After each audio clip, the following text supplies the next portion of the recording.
I'd like to go through the history of the different name changes of Idaho State University. In 1901 to 1915, it was the Academy of Idaho. And then from 1915 to 1927, it was the Idaho Technical Institute. And you all know where Red Hill is down there, where the I is on the hill. It used to have a T on it for Technical Institute for years, and then they changed it. Then we became the southern branch of the University of Idaho between 1927 and 1947, and the Idaho State College between 1947 and 1963. And then in 1963, we became the Idaho State University. And within all those changes and all those years of changes, we also had name changes for our program too. And I shouldn't say our program, but our college. We used to be called VOTech, and then we became the School of Applied Technology, and then we became the College of Technology, which is what we are today. So, a lot of changes there. Why are these important to us? Because we started with the southern branch of the University of Idaho. Our first school was here in 1937. And it started with a woman. Her name was Bertha Franks. Bertha Franks was born in Des Moines, Iowa, and she came out and lived in Boise. While in Boise, she was able to acquire her instructor's license. She owned a school or a house where she had a salon in it for a long time. And then she got her instructor's license in 1934. She came to Pocatello and she opened the first beauty school here in 1937. Idaho State University bought a house at 1154 South 5th Avenue, and that's where our first beauty school came to be. Bertha Franks opened that school with just 8 students at the time. So from there, she came up here to this building across the way, which is what we call the hangar. And with her came another instructor named Mabel Raymond. We don't know exactly when Mabel Raymond started or when she left us, but she was here during the time of Bertha Franks. And so they came and they opened up the school in the second floor of this building across the street known as the hangar. And we think that they moved from the hangar. They were there from 1938 to 1940, and then we think they moved over to this building between 1977 and 79 is what we guesstimate.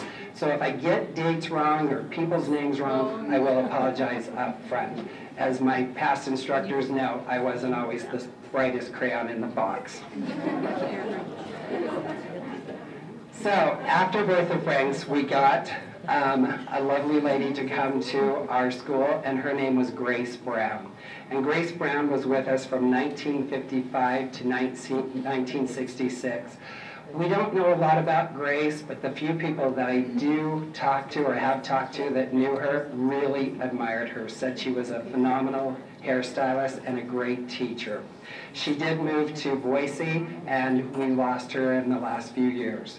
We also had Iris Sills, which is Mickey's mother. She came in the 50s, and I will tell you, I laughed with all of these instructors when I asked them, what was your starting date? What was your ending date?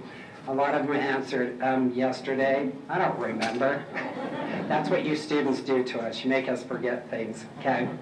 So Iris Sills was with us in the 1950s to 1967. She came from Utah, and she had a salon on West Day is where she started, and she went to the Idaho Beauty College here in the 40s, and then she started working up here in the 50s. She had red hair, and you said she went to a Claro class, is that correct? And remind me of the name of the color that she wore in her hair. Fire silver red. And she really, really enjoyed Leo Passage. A lot of our instructors got trained and had classes with Leo Passage and really admired him. And then, working alongside Iris Ills was Lynn Hill Jones. She was a student instructor for some time with a lady named Susan Mitchell. And after she was a student instructor, she started working here. And then when Iris Ills retired, they came to Lynn. And Lynn was one of the youngest instructors ever hired at ISU. She was only 21 at the time. And when they came to her, they said, Iris has retired, and so you're going to be the coordinator. She's like, excuse me, what? Hello? So she became a coordinator for 5 years here. She worked from 1965 to 1970. She told me that when she did her boards to become the instructor, that they had a full board. She had to do a question and answer period with the examiners, and they would just flip open a page in the book and just ask her about the page or the chapter, and she had to be on the ball and answer all of those questions, and that's how she became an instructor. Things have changed, definitely. Then, after she retired, we had a lady come aboard. Not actually before she retired. This lady came with her. Her name was Alice Jackson. Her husband was a teacher up here at the College of Technology, and they called and asked Alice if she would come and be an instructor. We don't quite know when she retired, but we do know she started in '67. And then, along with her, another phenomenal woman is Alice Anderson Hatch. And so many people know Alice Anderson Hatch and have heard her legacy forever. She started in '70 and retired in '78. And with her, 2 other instructors were here, Jan Watson and Ron Gibbs. And then we had Linda Rusk Shiflett, and she started in '75 and retired in '80 as the coordinator. And with her was Velma Storr, Nadine Keller, LaRue Smith, Bob Kimber started at that time, and Althea Marshall also. And then Bob Kimber became our coordinator in the years of 1980 to 1987.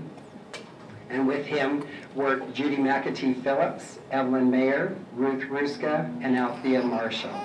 And then Ruth Ruska became the coordinator from '87 to '96. And she had Judy Phillips, Zelda Haddenham, Jennifer Brown, Arlene Pierce, Carol, thank you, Arlen, and Francie Haney and Karen Richardson did a little short time here. And then Zelda Haddenham, she had worked here from '87 and became the coordinator in '96 after Ruth left, and she retired in 2003 with Carol Harland, Francie Haney, Bobby Fulton Fitch, Sandy Jackson, Sandy Branson, and then I came in just as she was retiring. And my name's Rick Fuger, if you don't know me. I don't want to know me. Anyway, then Bobby Fulton Fitch. She became the coordinator after Zelda left in 2004, and she is presently our coordinator now. And we still have Francie Haney, myself, Lena Wild, and Sandy Jackson working with us. At this time, I'd like to ask each of these instructors, past instructors, to stand up so you can see them, and I'd like to give them a big round of applause. We have Lynn Hill Jones, Ruth Ruska, Evelyn Mayer, Arlene Pierce, Bob Kimber, Zelda Haddenham. Over here we have Sandy Jackson, Lena Wild, Francie Haney, and Bobby Fulton Fitch.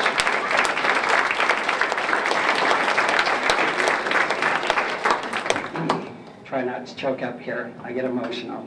I just knew from the time I was in kindergarten that I was going to do hair.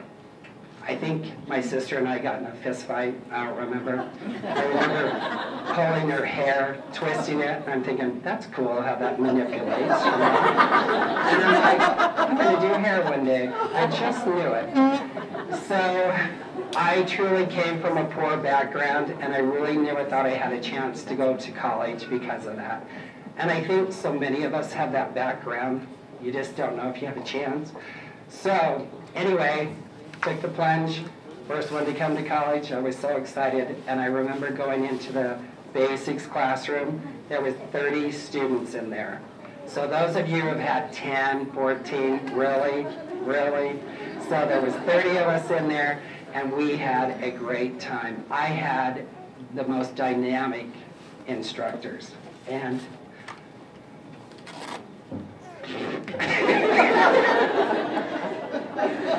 anyway, they fueled my passion, and I was really happy about that.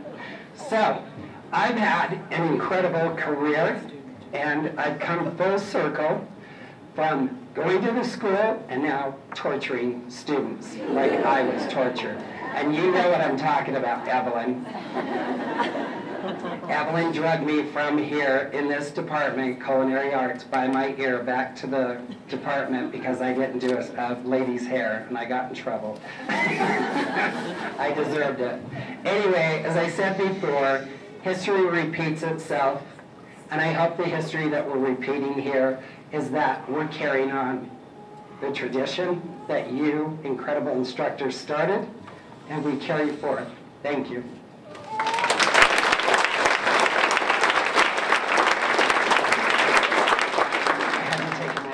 Congratulations, University of Idaho, Southern Branch, now Idaho State University, for purchasing the house on 5th Street, finding Bertha Franks in Boise, and bringing her to Pocatello to head up the new cosmetology department.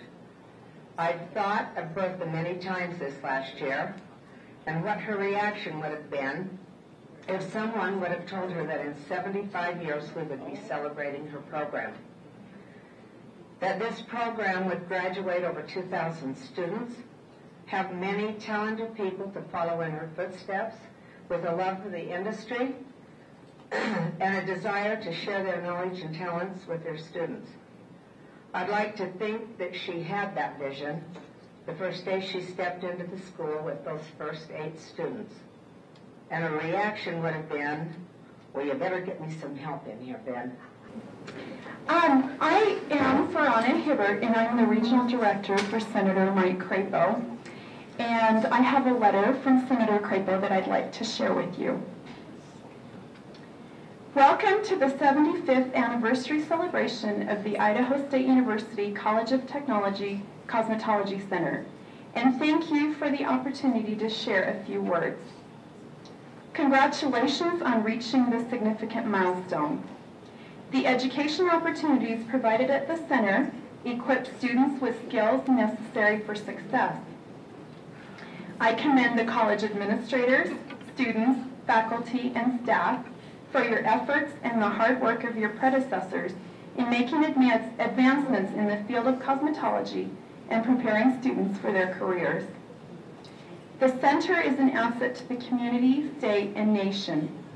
I was honored to have the opportunity 2 years ago to present a Spirit of Idaho Award to the Idaho State University College of Technology Cosmetology program for the remarkable work at the center. The Cosmetology Center's Wigs on Loan program, providing individuals affected by medically or chemically caused hair loss with access to wigs, is among the reasons for the award. The efforts made by all those involved in the program to collect, prepare, and fit the wigs for individuals in the community who need them are admirable. Congratulations again to all of you on 75 years of achievement. I wish you all the best for many years of success. Sincerely, Mike Crapo, United States Senator, Idaho.